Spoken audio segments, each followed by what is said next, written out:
Hello, you spicy chicken wings. Yeah, I'm already scraping the bottom of the barrel when it comes to intros. Anyways, welcome to another video. My name is a chosen individual, and welcome back to the final, final part of making the nuclear power plant. Now, as you can see, I have done a lot, and I mean a lot of progress since I last signed in with you guys. That's all I'm gonna say. And well, some notable changes. I've added one more cooling tower, but if you so that low pressure steam won't accumulate because when I did my initial run up on the unit number one, that was a problem that I encountered. So I just added an extra cooling tower. So if you have the resources, it should be extremely easy to do. Also, another thing that took extremely long and is why I actually delayed this video, quote unquote, for like, I don't know, 2 hours or something, but I still delayed it, and that was the stupid turbine hull. Now, you may remember that I did a schematic for a high pressure system and a low pressure system, the low pressure system being industrial steam turbines. It turns out a reactor by itself produces so much steam that the industrial steam turbines just can't keep up, clog, and that breaks up the water loop. Not enough steam is being converted into low pressure steam. It's not being converted back into water, and that is causing the reactor to be starved of water, which can be very dangerous because it can explode under the right circumstances. And it did happen to me just once, thankfully, but it did end up happening. So make sure you modify your turbine hull. I'm sorry, guys. I just hadn't foreseen that was gonna happen. If I had foreseen it, I would have designed the power plant with that in mind, but I didn't. I'm sorry if I messed up your build. I am deeply sorry, but it's just how HBMs works, man. I don't know. I apologize. Anyways, but now onto the true cause of today's video. We're going to be doing two things. First of all, building the electrical grid for the facility. And that is very simple. I've already mapped it out, so let's go. Let's not waste any time on it. So you can see there's a bunch of orange squares and a bunch of cables. Now I'm gonna need a substation, a large electricity pylon, and a cable drum. Place your substations like so that the red copper cables feeding from the turbines go into these substations, and so they can transmit power. Then place large electricity pylons in front of every single substation. Then right click with the cable drum and right click again to set up a wire so that this can transfer energy without having to make huge cables, which is so good. I'm gonna be honest. Place another electricity pylon where everything is gonna merge. Rinse and repeat. Do another one. It doesn't really matter in what direction you do it. Energy will always flow one direction, and that is to whatever source can accept it. So, well, I'm not gonna get to explaining it because I don't want to waste my time, since I'm pretty sure you guys already know how electricity works. I mean, I've been talking about it for way too long already. So yeah. Substation, cable drum, boom, boom. Now I will just grab some red copper cables. If I can find them, there we go. And they spark energy storage block. Or well, this is where your electrical grid would be.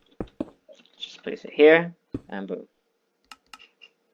As you can see, we have turned in a bit of energy already, but that is just some leftover energy from the testing dry runs that I did. So now, let's go boot up the reactor and see how, well, boot up all reactors and see how well this power plant puts up. It already produces quite a bit of energy from just one reactor. So let me tell you, the struggle was worth it. All right, so start a protocol for all units before I forget to say it. First go to your control panel that for some reason keeps being broken, even though I keep setting it to the settings that I want, but it just resets. I don't know why. Go over to your control panel, select all control rods, and place them at the interval of 40% of extraction. Wait for the control rods to move. Okay, there we go. Now go down into the reactor sublevels. This is gonna take a long time, but trust me, yeah. I should have probably done like some sort of elevator or something, so you don't have to walk this entire section every time you want to check on the reactor sublevels. In fact, you might as well just modify that. You know, like I don't really care. It's honestly an aspect that I messed up really harshly. And you may wonder, how do I feed fuel into this reactor if both ends are blocked off? Well, not exactly. Here we have unit number one's lower biological containment for an example. And down here, I have a beautiful lever with a door that leads me into the insides of, well, the lower, or the bottom of the reactor. And I have some big water tanks. I realized that the barrels may not have been enough, so I just swapped them out. Not hard to do it all. And I filled everything from down here. You can reach all the fuel rods perfectly. It will take a bit of brain effort, but trust me, it's not that hard. And I filled everything with MOX RBMK fuel rods, aka mixed medium enriched uranium and low enriched plutonium oxide. And the reason why I did this rather than my original highly enriched uranium thought is because of the clogging issues, but it still produces an absolute, and because, well, with highly enriched uranium the maximum rated rod power is like 45%.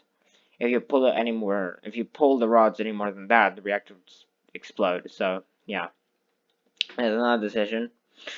And well, just do this, and your reactor is now working. Heat is now quickly building up. Let me just quickly, get back to the control room.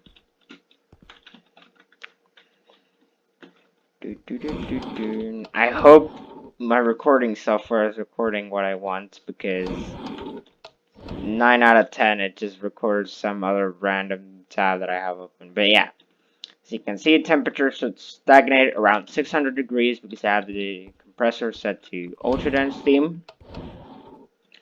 And if we go over here, well, just first fix the massive hole that you just made. There we go. And now if we go onto the turbine hole, you should be able to see that the turbines are spinning. And another flaw that I just realized in this plan is that it takes forever to get literally anywhere. So yeah, I guess that's a design you could get better. But yeah, look, the turbines are spinning, they're generating energy. Let me just, boom, break that. And if I go over to my energy storage, I should get a quite impressive amount of power. We're getting 15 million HEs per second on one reactor. Now that is already pretty much overkill for most machines, but we still gotta turn on the other three. So yeah, just give me a minute, and with the power of editing, the reactor should be online very soon, like an auto start. So with me, the power of editing in 3, 2, 1. There, ignition. Right, so reactor number 2 should now be on. Let's go take a look at the, actually, I'm just gonna prick a hole through the floor again. Just give me a quick second. Boop boop. Temperature's rising, alright. Stagnates again. Thankfully I did the fuel loading right. Let me just, there we go. Reactor 1 has now been running for a long, well, not a really long time, but a considerably long time. And let me just go over to my energy storage block and see how much more energy we are producing as of this moment.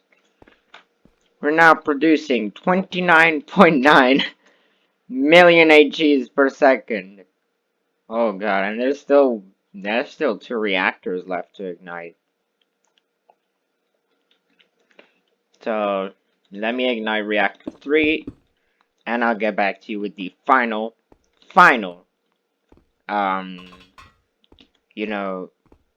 energy count. How much energy this plant can produce in total. Okay then, let's do this.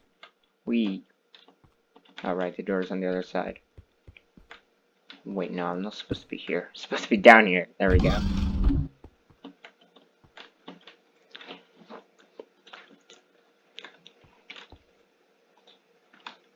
Did I change? Yes, it changed the control rods. Okay, cool.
And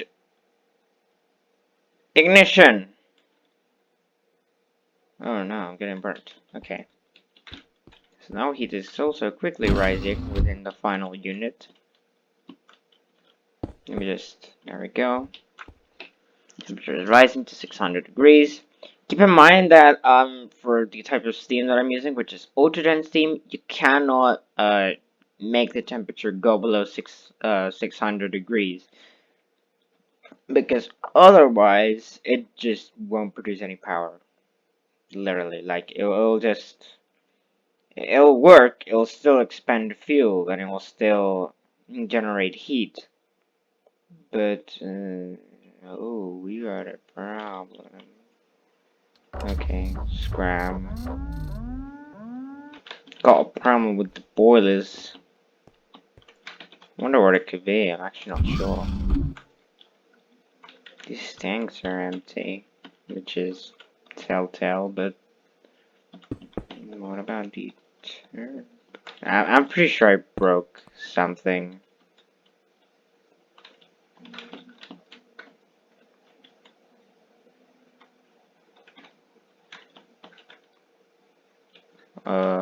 Steam.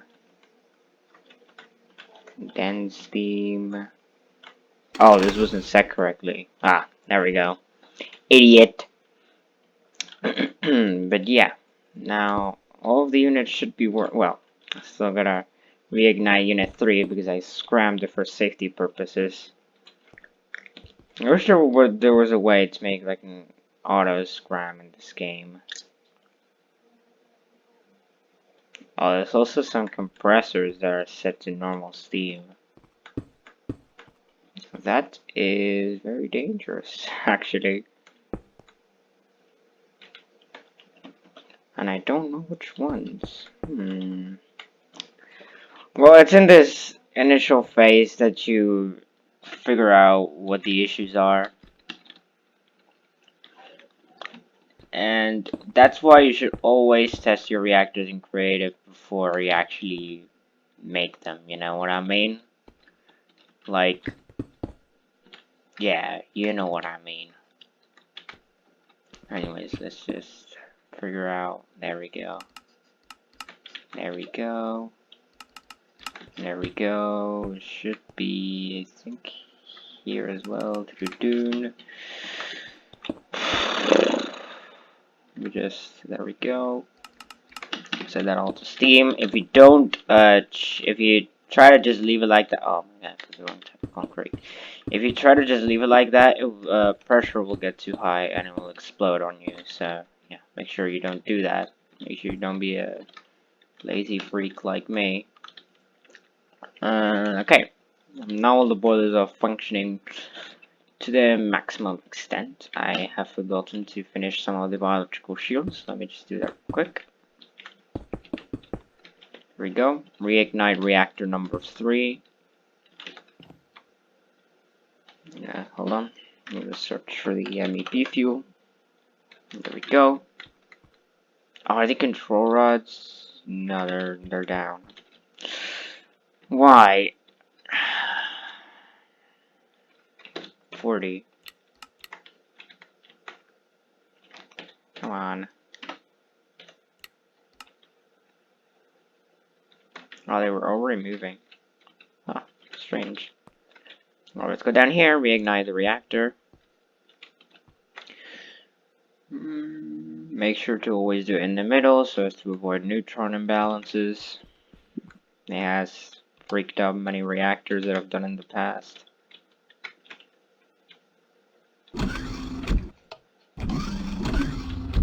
There.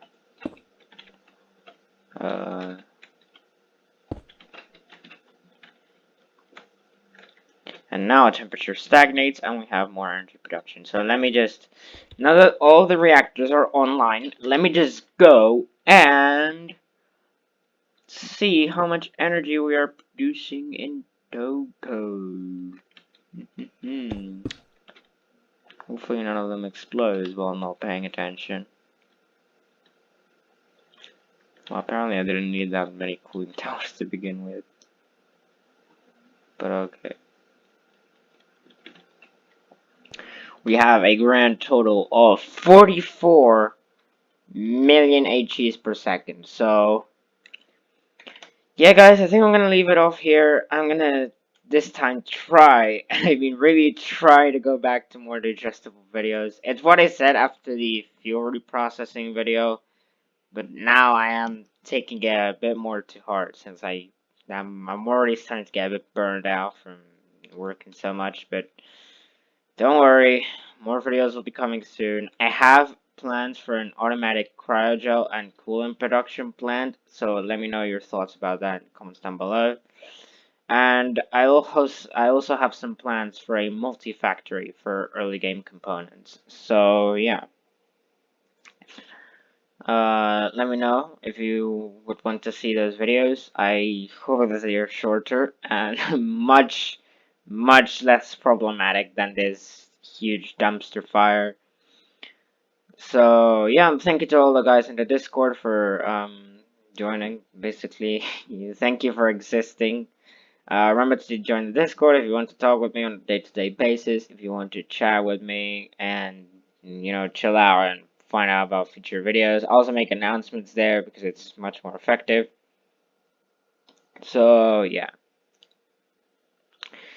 Thank you so much for the support you've shown me with the series. Unfortunately, it all has to come to an end. But don't worry, as I think it was in an Overwatch ad that they said, every